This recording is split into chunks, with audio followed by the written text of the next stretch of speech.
Hey guys, this is Michael with the Jungle Gym Reviews. Today we're reviewing a handful of Iron Bull strength products.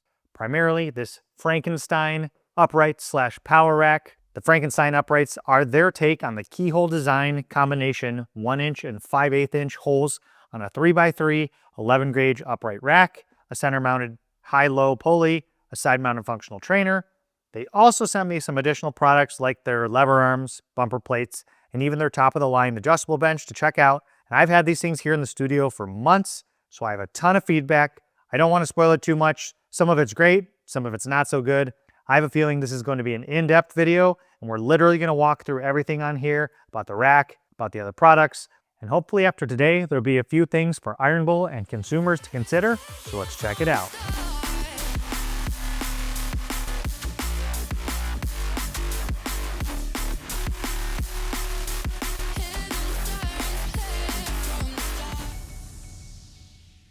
So for those of you not familiar with Iron Bull Strength, they're based out of Quebec, Canada, and they've been making things for somewhere about 10 to 15 years, primarily powerlifting gear and supplies. I've actually owned some knee sleeves that I used to sell on Amazon, but now they have expanded, as you can see, into more home gym equipment. One of the things they pride themselves on for a lot of their products, strength training wise, is they now have this facility in Canada where they make a lot of things in-house, things like these power racks, and they can actually do things like custom logos, custom colors.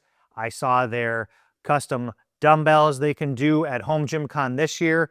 Those are one of the things on my priority list. I'd love to replace my 5 to 100 pound dumbbells. They have a lot of cool things like that. And I think that's one of their primary value adds is the made in Canada. So it's still, domestic. The primary downside and all that ends up being price.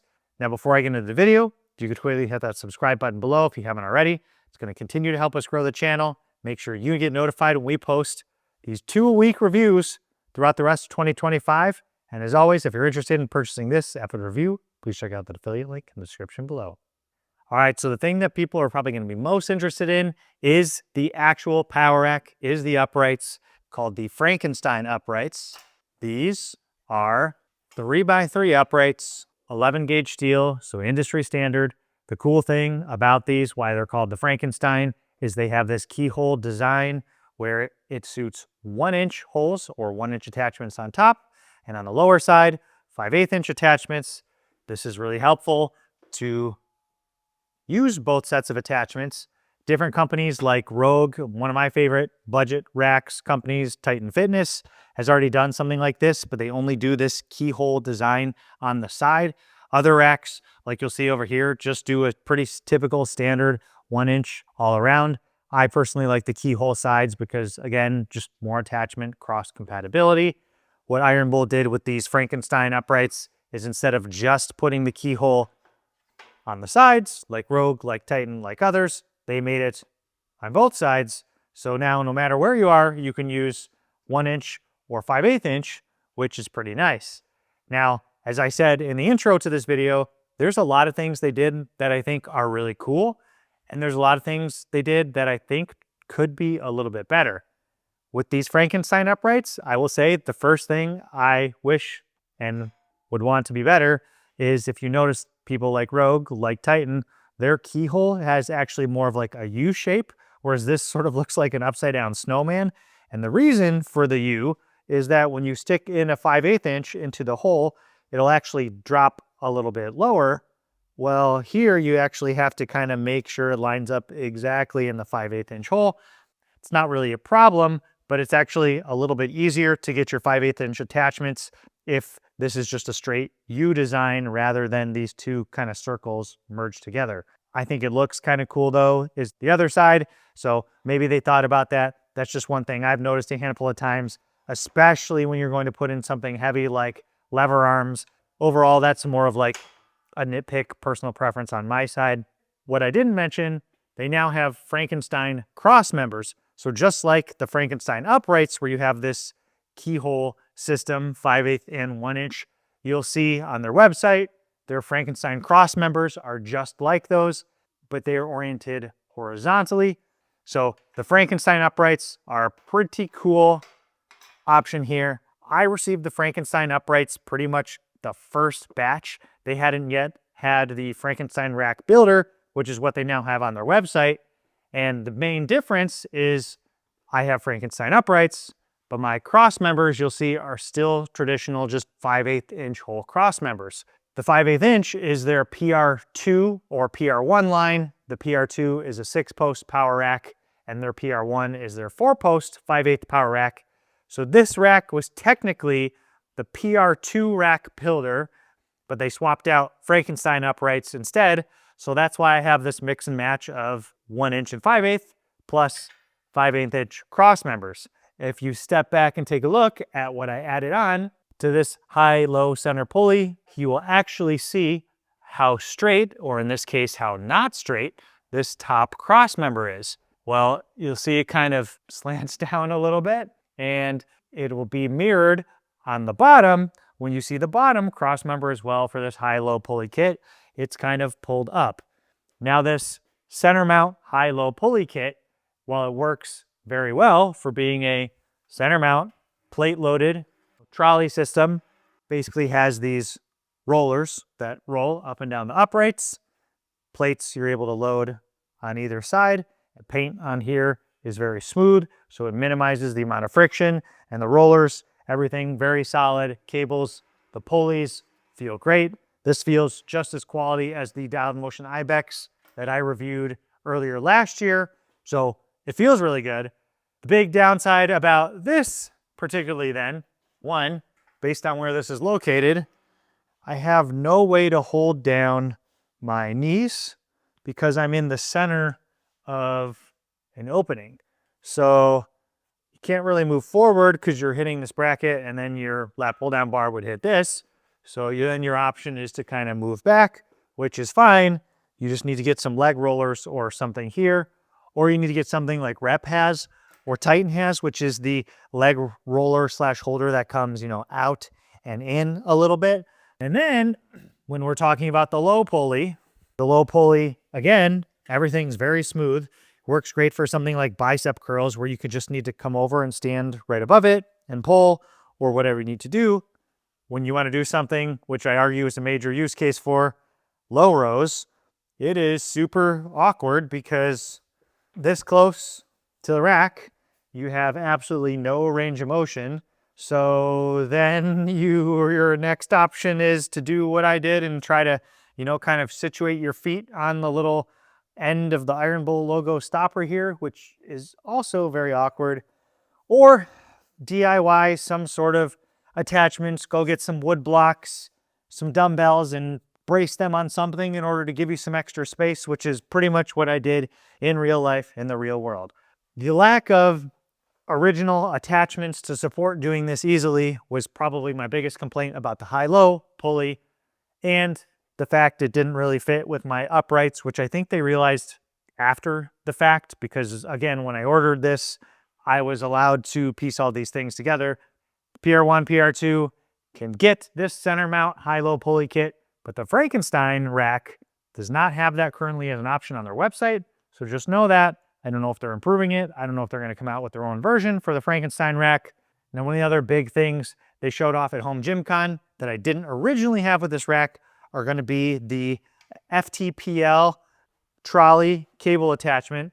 So just like we showed on the high-low center pulley, it has a very similar bracket with these rollers and a little pop fin knob on the back, which is kind of integrated in the handle, so you can use it with one hand where you grab the handle, pull the pop pin, and now you can slide it up pretty easily with one hand, or same thing, down, and it's locked in.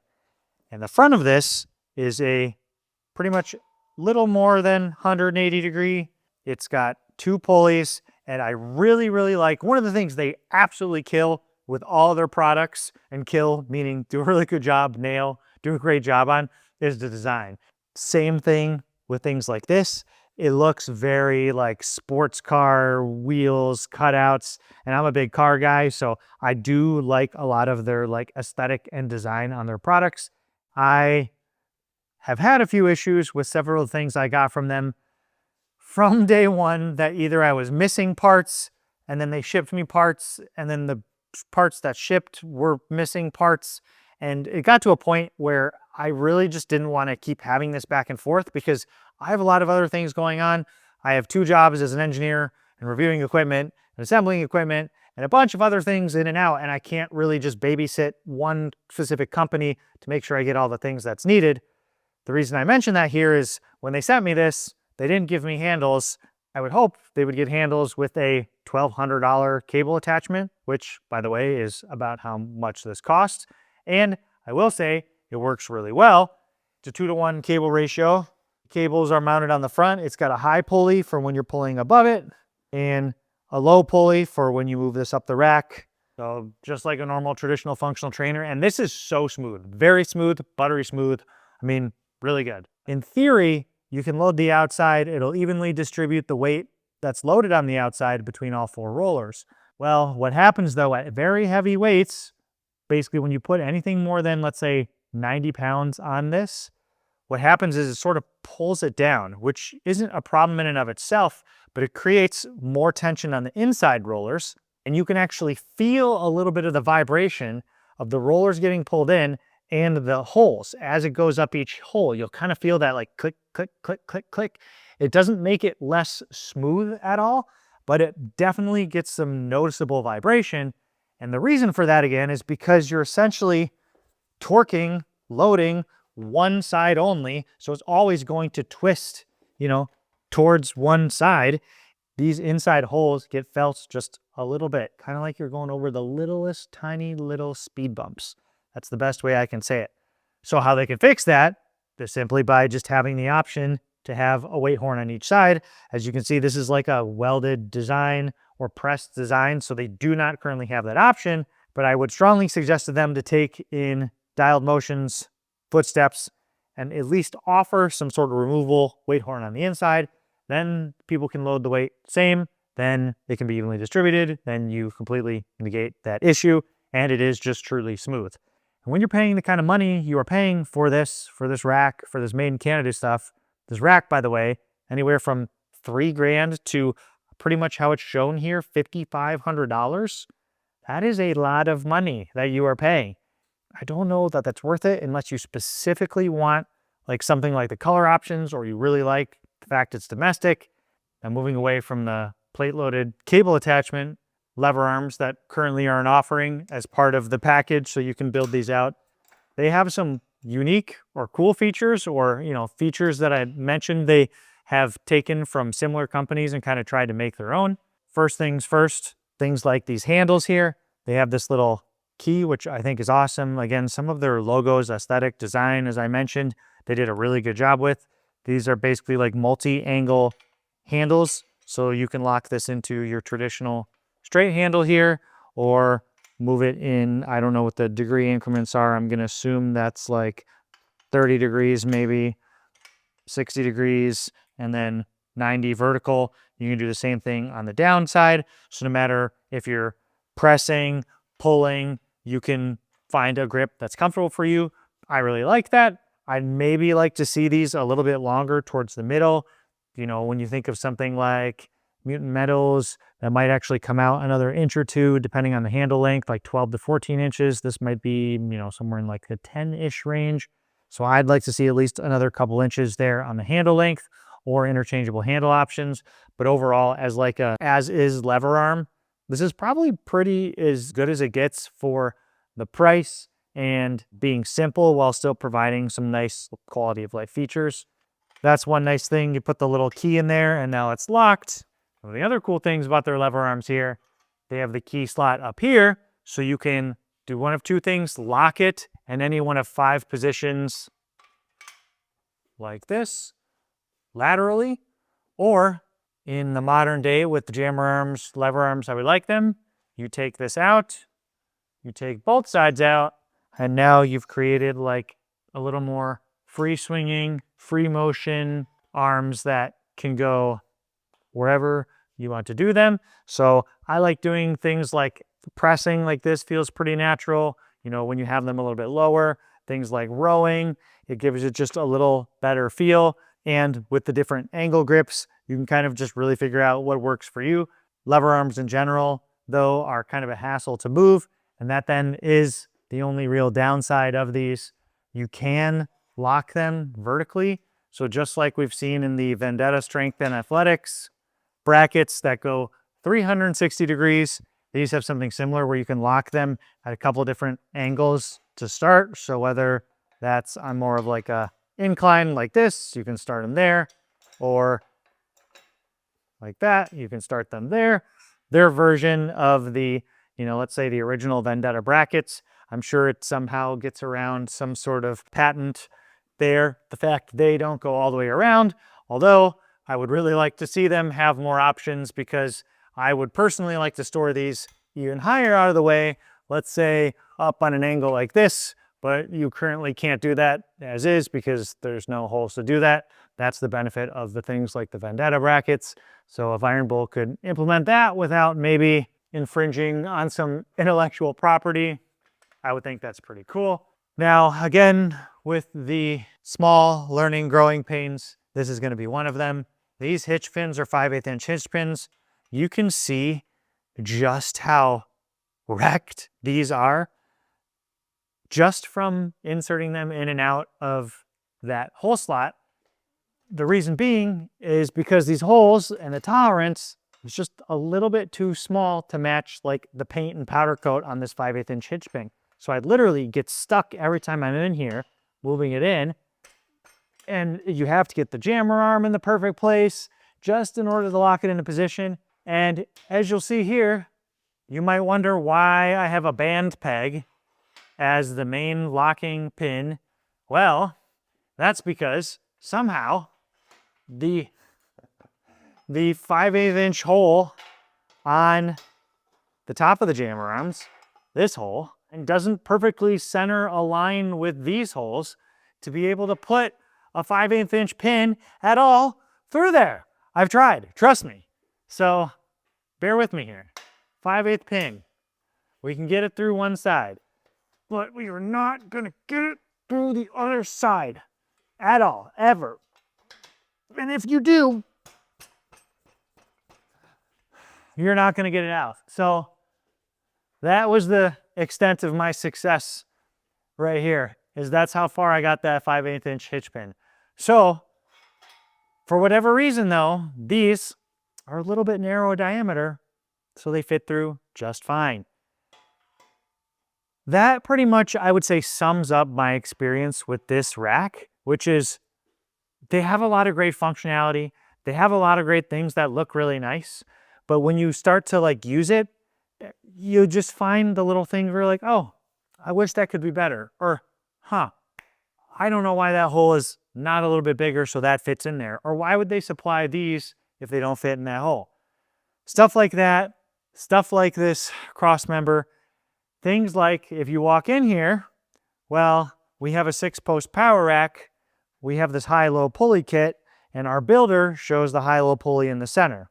Completely fine. I chose that, I built it. Well, when it's in the center, front portion of this to, squat in, bench in is useless because this is in your way. So you can't get your head here, you can't squat here, you can't get a bar here. Then my thought goes, okay, let's move this to the back of the rack. That's fine. Well, now I've just created the depth of an 8-post rack because I'm moving this to the back. That seems like a lot of unnecessary space for a high-low pulley kit. Well, what if they had it so instead of mounting just to the uprights, it could mount to the cross members? Then I could move it just a little bit further back on the cross members, still be able to bench, squat, and everything on the inside of my rack, how a 6-post should be. Again, I'm only saying this because I care and because I want to see them succeed and improve. And as soon as they can figure out some of those little things, the better. So that's why I'm mentioning all these for them and for people who see this because it looks great, their marketing is great, their advertising is great. They go to buy this and they're like, sweet, I bought a $5,500 rack. Boom, here it is. I would be a little bit disappointed. Scratch it. I would actually be very disappointed if I spent $5,500 on this and it showed up and I had all these minor little quality and quality of life issues. Instead, I could have bought a GetRX Tornado, which I still think is one of the best value racks right now, for like $4,000 with tornado arms and a Smith machine. Man, that's a lot better value. Not to mention the new C20 that just came out, which is like top of the line form, functionality, aesthetics. That's $6,500, but it has, you can attach a leg press to it and it has articulating arms. I mean, when you're paying that kind of money, you expect things to be like, they should be top of the line. I think Iron Bolt is going to get there. I just don't think they're there yet. And that's why I think it's important for them to hear this kind of feedback. There are a lot of good things. I take so much good out of this. The pulleys, like I said, are smooth. I love to see that they're integrating plate-loaded systems, and now they have weight stack systems. And if you see from the home gym con, they're not just doing the standard traditional, weight plates that everyone's doing. They have these really thin ones. They look sweet. They have a different locking mechanism. Other things like this pull-up bar are awesome because for me at 6'2", even on a 96-inch rack, the pull-up bar is lower. I can grab it. Well, what if I want it a little bit higher to do literal full range of motion pull-ups on? Well, now I can use these adjustable hole increments and set it to whatever height I want. So for me, I set it to where I actually need a little platform or something to step up or jump up on. And look at that. Now I'm actually, 4, 5, 6 inches off the ground. Things like that are really cool. Things like their custom options are really cool. One of the last couple of things on the not so good side, again, quality. Things like these end caps have fallen off on me a handful of times. I've had to glue mine on the center mount high-low pulley. Not a problem. I'm handy. But again, when I'm paying this kind of money, I don't want to be gluing and DIYing things. Other things like when I received the center high-low pulley, I don't know if they've changed this, but they included just a massive cable that had like a foot extra slack. And I asked them what I was supposed to do with that. And they said, well, you're supposed to cut it.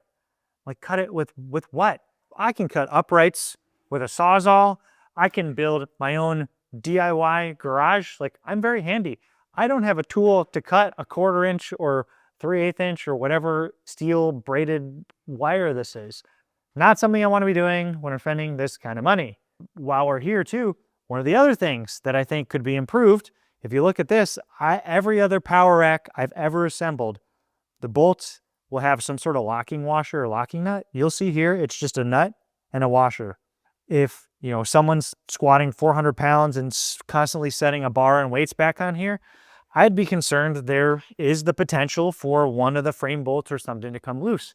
Every rack I've ever assembled, a locking washer like this in front of the nut, or it'll have a locking nut with a nylon threaded insert, something like that. Iron Bolt does not. Maybe it's a problem, maybe it's not a problem. Again, not a mechanical engineer, I don't know. That's just one of those things I noticed to an assembly, which is like, this is different than every other bolt that's come with any piece of equipment ever.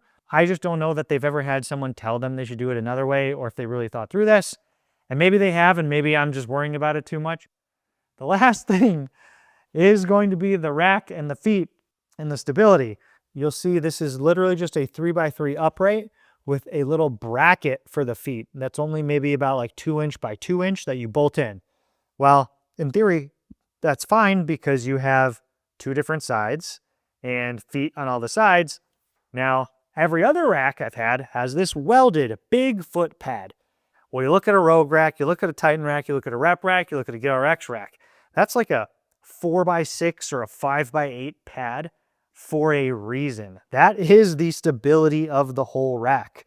Well, you take these little tiny little feet and now you're talking about, a 2x2. And by the way, it's not welded, it's bolted, which in theory, when you have enough clamp force from big enough bolts, shouldn't be an issue. But I'm telling you, when I assembled this thing and there was no weight on it, there was noticeable amount of play. So the first times this was unloaded and I tried to do pull-ups, like it was a little wobbly. Now that I have everything on here and the weight plates, now it's a little more solidified. Now moving to the last thing is their bench. They have a ladder style bench. They came up with their own, like padding design, goes just with the wheels here, this like expensive sports car theme, just like the cable mounts here. Same thing goes with the bench. The ladder style works fine. They have the light knurling here. I think it should have the knurling on the bench ladder adjustments itself, but it works and it's a stable bench. So I have no problems here. The padding densities, the vinyl, obviously it's beautiful. I mean, it looks sweet. It looks awesome. Goes from 0 to 85, 15-degree increments through 75, then 10 to 85, comfortable, stable, and it can store vertically. You can grab the ladder style from either side, but this little cutout here on the feet, this bracket that's holding the wheels in place is a little too angled, so when you want to start moving it around your gym, pull it out, or it's like, oh, I need to move this in a tight space. Nope, right here, I am now rubbing on the rubber mats.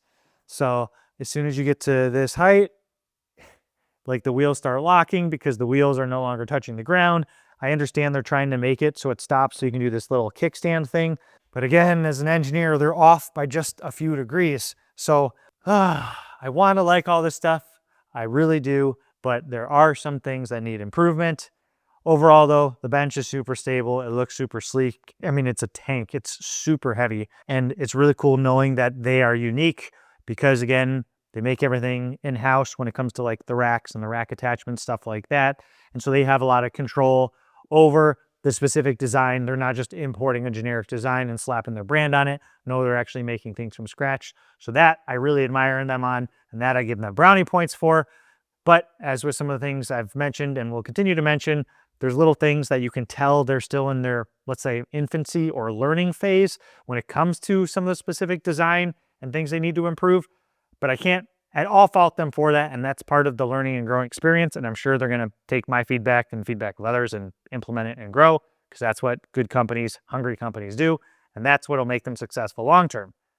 So guys, that's it for this review of Iron Bull Strength and a handful of the Iron Bull Strength products. I'm hoping to try some more of their stuff as it comes in the future. They have a lot of cool rack attachments I'm interested in. They have a lot of cool machines that are supposed to be coming out, and I would like to give them some more feedback and give them more chances to improve on their products. As always, if you have any questions or comments, please leave them down below. I'll be happy to answer or at least try. Thanks for tuning in to Jungle Gym Reviews. We'll see you next time. Take it easy. Peace.